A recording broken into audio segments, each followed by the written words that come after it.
Broadcasting from Detroit's Cass Corridor, it's the Metro on WDET. I'm Kerry Jr. II in for Tia Graham. And I'm Robin Vincent. Today on the show, there are fewer than 40 lesbian bars nationwide. And here in Detroit, the spaces for lesbians and queer women are sparse. We'll learn how one group is trying to change that. Plus, schools, police, and landlords, these are just some of the institutions and people that require community oversight. We'll sit down with the Detroit documenters to learn about open seats on these boards and what it takes to get involved. Also, the Concert of Colors reminds us that music is a language everyone speaks. Ahead of the festival this weekend, we'll sit down with its founder and host of WDET's This Island Earth, Ismail Ahmed. But first, we're less than a month away from the primary election here in Detroit. On August 5th, voters will narrow the field of mayoral candidates down to just two. Those candidates will go head-to-head in the November election. So, how will voters narrow the field? The candidates have been out and making their bids. Many have done so on this show, and you can listen to those interviews at WDET.org. Many have also made their cases at multiple debates and speaking events. As we draw closer to decision time, organizations like local unions and publications have endorsed the candidates they believe are best for mayor. The Detroit News' editorial board announced it's endorsing Saunteel Jenkins for mayor, touting her maturity and experience. Here to explain that decision and weigh in on the race is Detroit News editorial page editor Nolan Finley. Nolan, welcome to the Metro. Hey, thanks for having me. So why did the editorial board at the Detroit News endorse Saunteel Jenkins? Well, we sat down and spent some time with the six major candidates, and when we came away, I mean, what we felt was that each of them had something to offer, but that Saunteel was more of the complete package, if you will. We liked her experience. We liked her integrity. We felt that she would provide competent and compassionate leadership to the city. She's got CEO experience as the head of the Heat and Work Fund. She's been council president. So in terms of looking at overall resumes, we were most impressed with hers. You're outlining some of her key strengths here, and this has me wondering, was it challenging to make this choice? Some of the things that you're discussing, some of the traits, folks might point to Mary Sheffield, for example. So talk about the challenges in making this choice.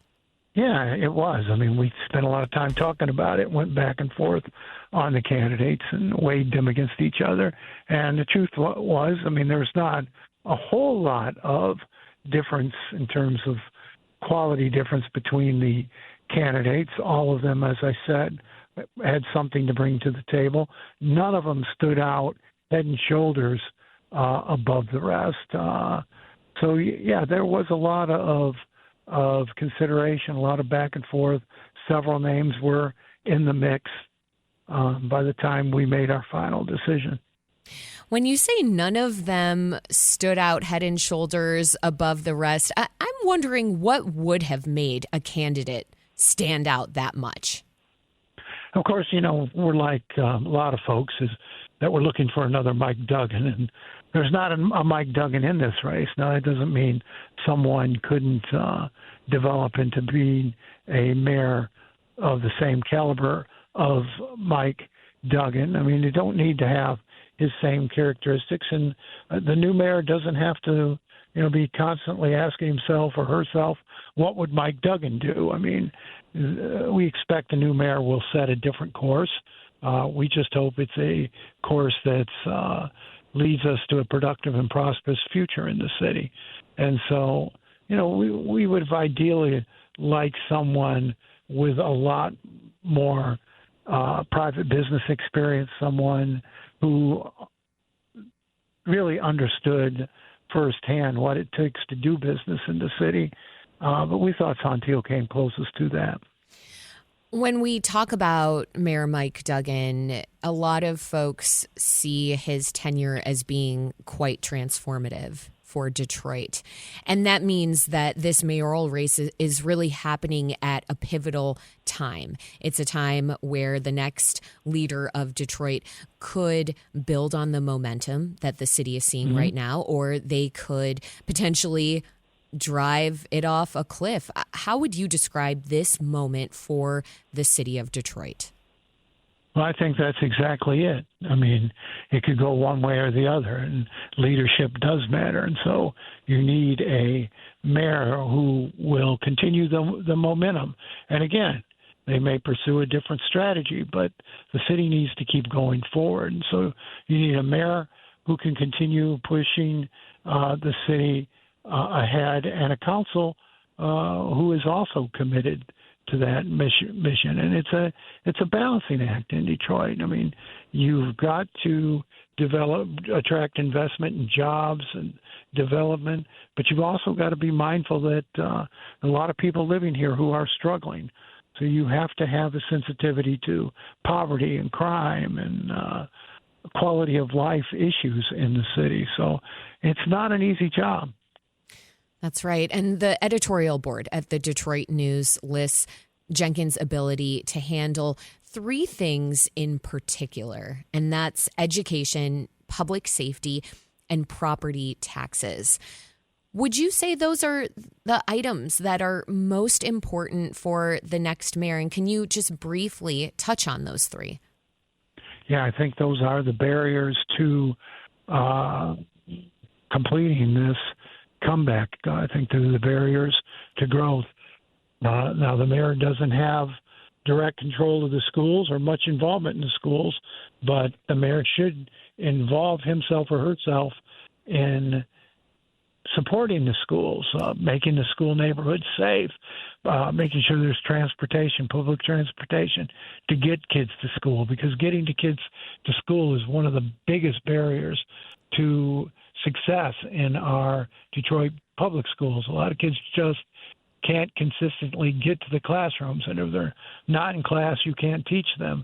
And of course, crime is, always top of mind, and violent crime is going down. But if you live in a neighborhood where somebody gets shot or attacked, assaulted, robbed, what have you, crime's top of mind for you, Nolan, as a voter. If yes. I may jump in, forgive me.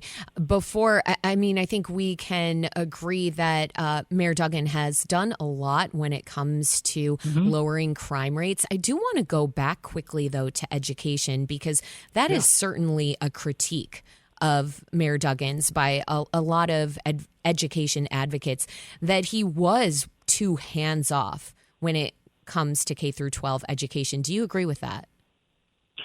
Well, I don't, primarily because I think that Nikolai Vitti, Dr. Vitti, was the superintendent of Detroit Public Schools Community District. Perfectly competent to lead that district. And so I believe that Mayor Duggan did his best to try to support the schools, but he had a big job of his own. And I don't think the problem at Detroit Public Schools is vision or leadership. I think they have the school district has good leadership, and I think it's made progress. But there are some tremendous challenges the district is dealing with, and I'm not sure any one person can solve those. That's fair. Let's move to that third item, which was property taxes, if we could. Mm-hmm. Yeah, I think everybody agrees they're too high and that they're a deterrent for somebody living in Detroit. And you combine them with the city income tax, and you're asking people to move into the city and shoulder a pretty significant tax burden. And, the offsetters to that tax burden aren't as significant as, say, they would be in New York City, where people say, oh, gosh, I just have to be in Manhattan, so I'm willing to pay. I don't think you have that same mindset here, and you're asking a lot of working people to pay this level of property taxes and this level of income tax, and you've got to make the city affordable, and you have to you have to make sure the people who have been living here can afford to continue to live here. Mm. So make it livable and make it a place where people want to live. And that's something you see that Saunteel Jenkins could help to do with her vision for property taxes. I hope so. Now, we had one beef with Saunteel. We mentioned in the editorial she wants to reduce the property taxes by putting in place a special Detroit-only sales tax, which I don't know the retail environment in Detroit is strong enough yet to weather something like that. I think it would just drive shoppers and buyers outside of the city. What's your solution to the tax burden? In other words, how do you think a mayor should solve it without bankrupting the city? I mean, the solution, of course, is growth. You got to get enough people paying the tax that you can lower the rate for everyone. And so that's why it's important to continue to invest in neighborhoods and continue to make them attractive and get more properties on the tax roll so you have a broader tax base here. But it's not easy. And, if you could suddenly tomorrow take off the property tax, take off the income tax, Detroit probably would see a population boom, but would it be able to pay its bills? And, that's the big question. Indeed. Nolan, I do want to shift to the process itself of endorsing a candidate, because that is the reason that we're talking to you today, because the Detroit News endorsed Saunteel Jenkins for Detroit's next mayor. So take us behind the scenes. How did you come to this decision? What's your process? And when does the endorsement process begin? Well, we started it in late May, early June, I think. We started in early June interviewing each of the candidates. We bring them in to our office for in-person interviews, one at a time. We've got a 4-person editorial board that asks questions of the candidates, and, we record those so we can refer back to them. And so once we get all 6 of the candidates we were interviewing to come in and sit down, then we start talking among ourselves. What were the pros and cons of each candidate? And, it's a process of,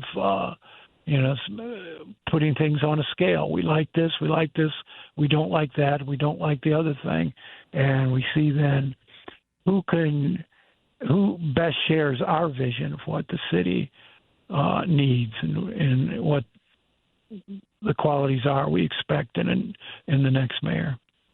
You're listening to The Metro on WDET. I'm Robin Vincent. Our guest is Nolan Finley. He's the editorial page editor for the Detroit News. It recently endorsed Saunteel Jenkins for Detroit's next mayor.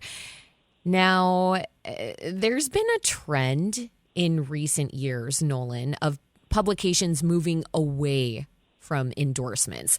The argument has been made by some publishers that they'll risk alienating readers during a time that we know newspapers are facing a lot of challenges, both in drawing subscribers and maintaining them.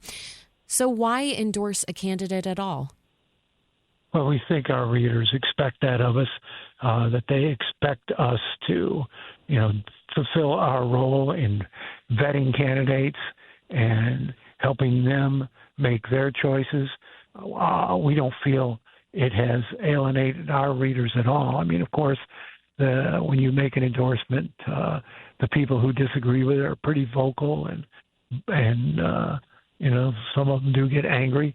But we find that our endorsements over the last 2, 3, 4 election cycles have been some of the most read things we publish in terms of traffic. So there's a demand, there's an appetite for this. People want to see what we think and how we feel. Doesn't mean they're going to vote the way we recommend.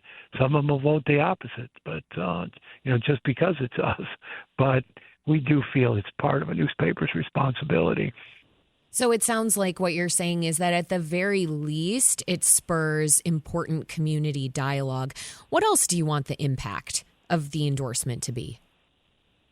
Well, we want to use the endorsements to put the issues, the dominant issues in the election on the table and explain our view of them and what we think should be done as part of selecting the person we think will best carry out those policies and that vision. So, I mean, it's twofold, and we could go out here. It's not a personality contest. It's about finding someone who best adheres to our governing philosophy. Now let's talk about some other endorsements if we could, because the editorial board just recently released picks for city council. So tell us, how do you evaluate someone as a potential candidate for city council? The same process. We send out a questionnaire with a dozen or so very specific questions, and then we do more research on each of the candidates who are in the race. And there were a lot of candidates in the race, and some of them were very familiar to us, and some of them weren't. And, we made a couple of picks of people who hadn't been on the political scene before, because they brought good ideas and good passion and commitment for the job. So it's the same process, basically. Would you give me an example of one of those people? Oh, gosh, the at-large candidate we endorsed. We endorsed Coleman Young the third, and someone I think his name was Coleman Young the second. I mean, and Levan Adams, a young, not young, but a younger police veteran who we thought had quite a bit of who had thought out what he wants to do for the city, and we think he'll be a good addition. I think, if people get these jobs, they shouldn't expect to keep them for life. It's good to inject fresh ideas into the system. That's right. Now, we've seen the polls that suggest, back to the mayoral race, that Mary Sheffield is a major front runner. But endorsements like yours, I mean, this kind of stays on the theme of your endorsements for city council. Some of these folks are lesser known candidates, and some of your endorsements suggest that we should be giving these other candidates a second look. What does the polling tell us thus far about Detroit's mayoral race? Well, I mean, I think you got it. I mean, it shows Mary Sheffield way ahead, and she's a good candidate. I think following her is Solomon Kinlock. He's a good candidate. Wasn't our choice, but again, there'll be two candidates will face each other in the fall election, and we'll make a pick again. But we're not betting on a horse race here, so we're not trying to pick the winner. We're trying to pick the candidate we feel will do the best job for Detroit and best reflects our governing philosophy. So, I mean, we've endorsed candidates for various offices who we knew had no chance or very little chance of winning. But, our philosophy is that anybody has a chance to win if enough people get up on election day and vote for them. There's no reason somebody can't win. Nolan, when you talk about who's going to do the best job for Detroit, that makes me think back to something we discussed previously, and that is how to increase the population in Detroit, because that's really central to doing a good job for Detroit. It's such a big part of both council races and the mayoral race. So what's your understanding of how to bring more people here? Should we be creating, say, more density in desirable neighborhoods? Should we give businesses more tax breaks? How do we do it? How do we increase the population here? Well, you've got to be competitive. And, people in Metro Detroit have a lot of different options for where they want to live. And so you've got to take down the hassle factor of living in Detroit, which means you have to make neighborhoods safe. You have to get rid of the blight. And I think Doug has done a very good job of getting rid of blight, but that job's not done. You have to give people safe neighborhoods and working schools. Nobody wants to send their children to a failure factory. So you've got to get those schools up and going. There's a number of challenges, and we've made progress, but it took 60, 70 years to get to this point. And, there's no reason not to expect it's going to take many decades to get to the point we want to get to. But the key is to keep making steady progress and not get discouraged. Anything else you want to add about this mayoral race that has struck you thus far? Let's say while you've been knee deep in the endorsement process or just observing as a journalist. Well, we ran some stories over the last few days about residency, and I'm very curious and watchful of how that's going to turn out, because I think the least you can expect of a candidate who seeking to lead a city is that he or she live in that city. That's right. And if somebody lives in a nice luxurious home in the suburbs and rents a 2-bedroom apartment in Detroit, I don't think that's a commitment, the sort of commitment you want to see in your next mayor. I mean, you want somebody who's all in and has been all in. That's right, and that means living and working in the city that you are governing. Right.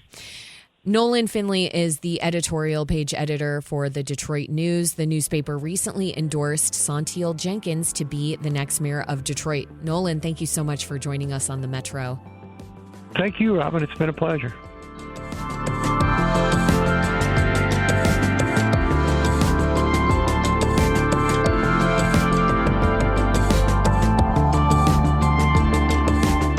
From the WDET newsroom, Canadian wildfires have burned roughly 12 million acres in Canada, and the smoke is blanketing much of the Midwest again. There's an air quality alert for the entire state. Children, the elderly, and those with breathing problems should avoid outdoor activity during an air quality alert.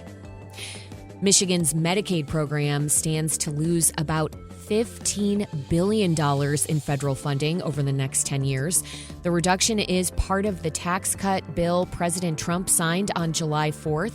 State Health Department Director Elizabeth Hertel says recipients who live in rural areas will suffer because they're generally older and sicker than the rest of the population. Rural hospitals could close as a result. Coming up, a conversation with Detroit mayoral candidate Saunteel Jenkins about why she should be the next mayor of Detroit. This is the Metro on WDET. Stay with us.